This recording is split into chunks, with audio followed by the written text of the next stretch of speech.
stop right there. Excuse me, we got a call. Open the bag. I want to know who made that call. Why do you people always have to make this difficult? What did you just say? I said open the bag. You have no idea who you were talking to. You will regret. Two county sheriffs stopped a black woman outside a grocery store on a Tuesday afternoon. She had just paid for everything in her bags. Her daughters were beside her. The sheriffs told her they had received a call and needed to search her groceries right there, on the pavement, in front of whoever was watching. What they did not know was that she had spent 22 years in law enforcement, that she had been sworn in as police chief of that same county 4 days earlier, and that before the week was out, what they did in that parking lot would follow them for the rest of their careers.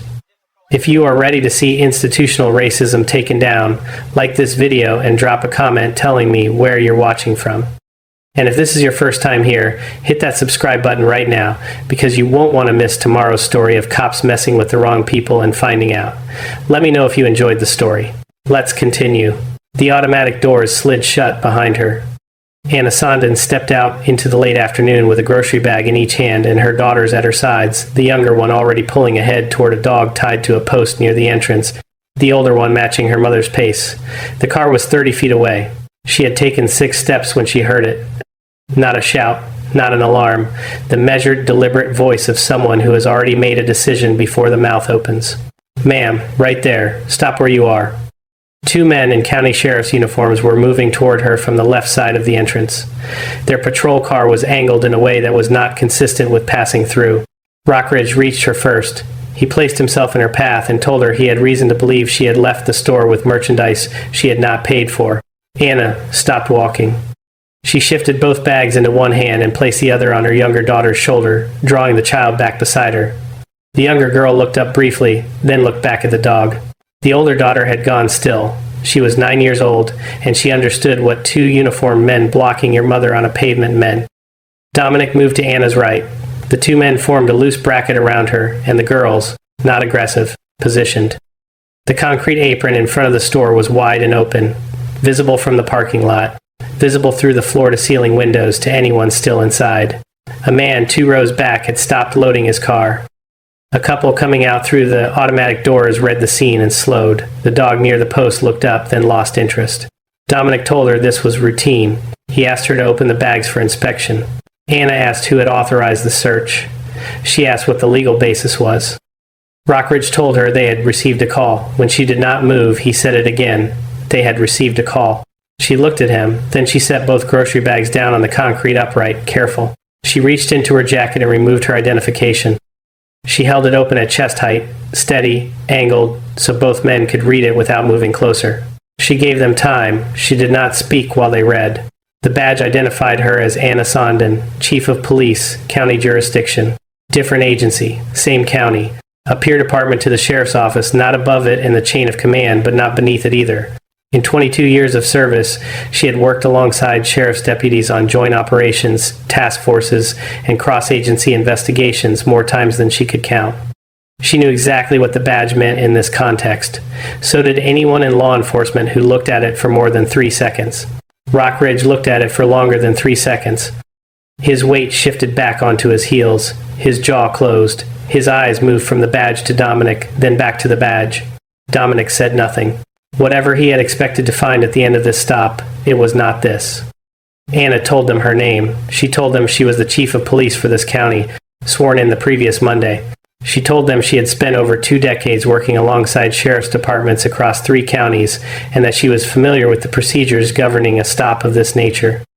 She told them she would like to know, clearly and on record, what the call had described. She asked them for their badge numbers. The man 2 rows back had set down both his bags on the tarmac.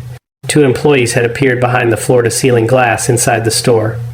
Anna closed the badge wallet and returned it to her jacket. She picked up both grocery bags and waited. Dominic spoke. He called her chief. He got that part right. The rest of the sentence undid it. Regardless of her position, he said, a call had been logged with the department. Procedure required them to complete the inquiry. He was asking her respectfully to allow them to check the contents of the bags. The man in the parking lot said something under his breath. His wife took out her phone.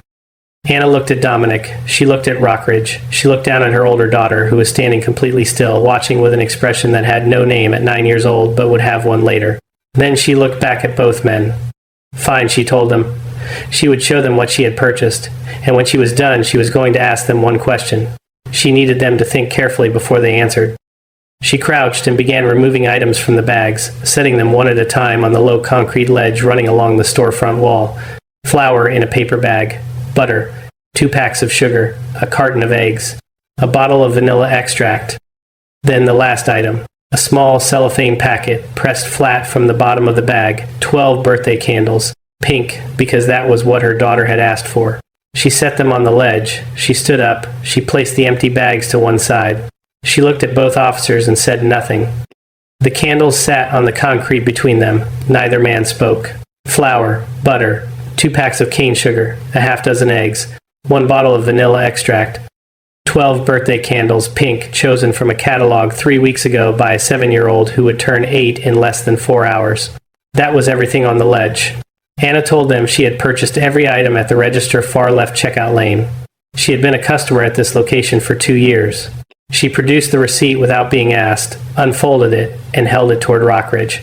She told them her daughter's birthday dinner was already at home, that the cake was the last thing left to make, and that she was still standing on this pavement. She asked whether they had what they needed. Rockridge looked at the ledge. Something had gone out of his posture. Not guilt yet, but the deflation of a man who has realized the ground has changed and has not yet decided what to do about it. He did not speak. Dominic did. He told her, without meeting her eyes, that the call they received had described a suspect. He did not say how. He said the call was credible. He said protocol did not allow for exceptions when a complaint had been formally logged. He said he regretted any inconvenience. He asked if she had the receipt. She held it toward him. He took it. He read it. He held it slightly longer than reading required, then handed it back. Anna folded it and returned it to the bag. Then she asked the question. No elevation in the voice, no performance, 1 word at a time, in the order they needed to come. Who made the call? What did they report? And what was the description of the suspect they were given? Dominic looked at Rockridge. Rockridge was looking at the ledge. Neither man answered. She asked again, same words, same pace. Rockridge and Dominic had the receipt. They had seen the badge. They knew exactly who was standing in front of them, and they still had not answered a single question she asked. What do you think happened next? Did they come clean, or did they stay silent and hope she would let it go? Drop C for came clean or S for stayed silent in the comments. And if this story needs to be seen, share it now. Someone you know has been waiting for this one. The automatic doors opened. A man in his mid-50s stepped out, company vest, name lanyard, clipboard at his side. He had been at the edge of the glass for several minutes, long enough to understand what was unfolding, long enough to weigh what it would cost him to stay inside. He had made his calculation. He stopped a few feet from the group. He looked at the items on the ledge. He looked at Anna. He looked at the 2 deputies. Then he told Anna directly. He was the one who had made the call. Anna turned to face him and asked what he had reported. The manager put the clipboard under his arm. He told her a bottle of whiskey had been taken from the spirits aisle approximately 40 minutes before Anna arrived at the store. He had called it in and described the suspect to the dispatcher as a white male, approximately 30 years old, wearing a red cap and a gray jacket, last seen near the back of the store by the freezer section. Then he said he wanted it clearly understood. He had not described a black woman. He had not described a woman at all. He had not described anyone with children. The only time race was mentioned in his call was to say the suspect was white. He said he was sorry this had happened outside his store. The woman with the phone 2 rows back had stopped moving entirely. Anna turned back to Rockridge and Dominic. She said nothing for 4 seconds, not for effect. Because 4 seconds of silence between a police chief and 2 sheriff's deputies on a public pavement with witnesses present and a phone recording in progress is not atmosphere. It is record. Then she began placing the items back into the bag, one at a time. No urgency. Flour first, then butter, sugar, eggs, vanilla. While she did this, she spoke, level, no heat in the voice, the tone she used when reading findings into a formal record. The call was real, she said. The manager made it. The description was specific, white male, red cap, gray jacket, freezer section. She was a black woman with 2 daughters and a bag of baking ingredients, stopped 6 paces from the exit. No part of that description matched her. No part of that call had authorized this stop. She placed the birthday candles in last. Then she told them what that meant. The call had given them a suspect. They had chosen a different one, and she would like them to think carefully. She used those exact words about why. This was not a threat. It was not a reprimand. It was a question left open in the air of a public parking lot in front of 9 witnesses, 4 of whom were still recording. Dominic's mouth opened. It closed without a word. Rockridge took one step back, not deliberate, not a retreat, just what the body does when it absorbs something it was not prepared for. The manager had not moved from his position near the doors. Anna picked up both bags. She looked at her older daughter. The girl had watched all of it, the badge, the ledge, the receipt, the question asked twice, the manager walking out. Every word her mother had spoken in the same voice, at the same register, without once raising it. She had watched a woman be accused, identify herself, be accused again, and then take apart the accusation item by item, using nothing but precision and patience. She was 9 years old. She would not forget a single moment of it. The parking lot did not empty quickly. People stayed, not gathered in a crowd, but present in the way people remain when they have witnessed something and feel, without articulating it, that their presence still counts. The man who had set down his bags was still there. The woman with the phone had lowered it, but had not put it away. Anna moved her daughters to the car before anything else. The younger one was buckled in and already drowsy, the birthday candles in her lap. The older one sat watching through the window. Anna walked back toward the entrance. She made one call. Not to the sheriff's department. She had no authority over Rockridge and Dominic. They answered to their own chain of command, their own elected sheriff. What she had was a badge, a record, witnesses, and 2 decades of experience in how these situations were properly handled. She called the county's Independent Civilian Review Board the oversight body with jurisdiction over both the police department and the sheriff's office and gave them what they needed in under 2 minutes. Incident time, location, the deputies' badge numbers, a summary of events. She told them the store manager was a cooperative witness. She told them there was body camera footage that needed to be preserved before end of business. She told them there was phone footage from at least 3 members of the public. She ended the call. Rockridge and Dominic were at the far edge of the lot. A senior deputy from their own department had arrived, summoned by their dispatch, not by Anna, and was now taking their account. He was writing in a notepad. He was not making eye contact with either man. Their words were being recorded by someone who would have to pass them up a chain of command that now knew exactly who they had stopped on that pavement.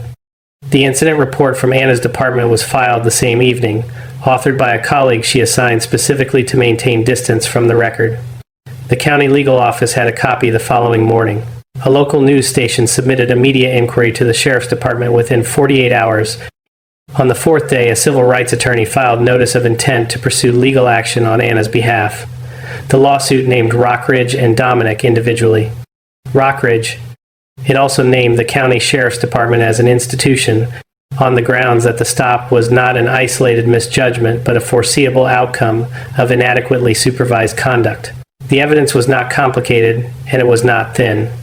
The original dispatch recording contained a description, white male, red cap, gray jacket, that was inconsistent with Anna or her daughters in every particular. Dominic's body camera had recorded the encounter from the moment they moved toward her through to the moment she walked to her car. 9 signed witness statements corroborated what the footage showed. 4 of those witnesses had independent recordings. The sheriff's department placed both deputies on unpaid administrative leave within 7 days. Their union representative requested a viewing of the body camera footage before advising them on next steps. He viewed it. The meeting that followed lasted less than 20 minutes. He told them their position was not one he could take to a hearing. The case did not go to trial. 11 weeks after the incident, a settlement was finalized. The sheriff's department, on behalf of the county, agreed to pay Anna $175,000 in damages. Institutional liability was not formally admitted. That language was negotiated out during settlement discussions. But the protection of non-admission was explicitly not extended to Rockridge and Dominic as individuals. Each man was found personally liable for civil rights violations under federal statute.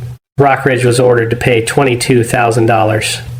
Dominic, whose decision to continue the search demand after Anna produced her identification and identified herself as a senior law enforcement officer, made his conduct the more deliberate of the two, was ordered to pay $38,000. Both men were formally separated from the sheriff's department on the same morning. Their commissions were revoked. Their badges were surrendered in the same building, processed by the same administrative officer within the same hour. The officer did not look up from the paperwork. Anna was not in the building. She was across town in a conference room at the police department, leading a cross-agency training session on stop and search protocols with officers from 3 departments including a contingent from the county sheriff's office. The session ran 1 hour and 40 minutes. The attending officers rated it among the most practically useful training they had received. She did not mention the parking lot, not once. She did not need to. She had arrived home at 7:41 on the evening of the incident, still in the same clothes. Both bags went on the kitchen counter. She unpacked them in order: flour, butter, sugar, eggs, vanilla. The birthday candles she set on the counter separately, apart from the other items. Her older daughter came into the kitchen and asked if she was okay. Anna told her yes. She told her to wash her hands. They made the cake together. The older daughter handled the measuring more precise than the recipe required, the way she always was when something felt important. The mixing was shared. The oven did the rest. The kitchen warmed. The younger daughter stirred on the couch, pulled the blanket tighter, and went back to sleep. The cake came out at 9:14. They let it cool. They frosted it, Anna doing the base in steady, even strokes, her daughter doing the top in wide, uneven swirls that ran past the edges in 2 places. Anna said nothing about the edges. Then the candles, all 12 pressed into the frosting in a rough circle. The same packet, the same pink, pulled from the same bag that had sat on a concrete ledge in a parking lot while 2 men decided whether they were required to acknowledge who she was. Anna struck a match. She lit them one at a time, moving around the circle without hurrying. 12 small flames, steady in the still kitchen air. She called her younger daughter's name. The girl came in from the other room, still half asleep, and stopped in the doorway. She looked at the cake. She looked at her mother. She looked at the candles. Then she smiled the full, uncomplicated smile of a child who has no idea what it costs to bring that cake home, and does not need to. Anna watched her walk toward the table. The candles burned. That was enough. If you like this video, make sure to hit that like button, subscribe, and turn on the notification bell so you don't miss the next story. Share this video with someone who would appreciate it, and let's keep building this community together. And before you go, drop a comment below. I'd love to hear your thoughts on what stood out to you the most. Until next time, stay safe, stay curious, and I'll see you in the next.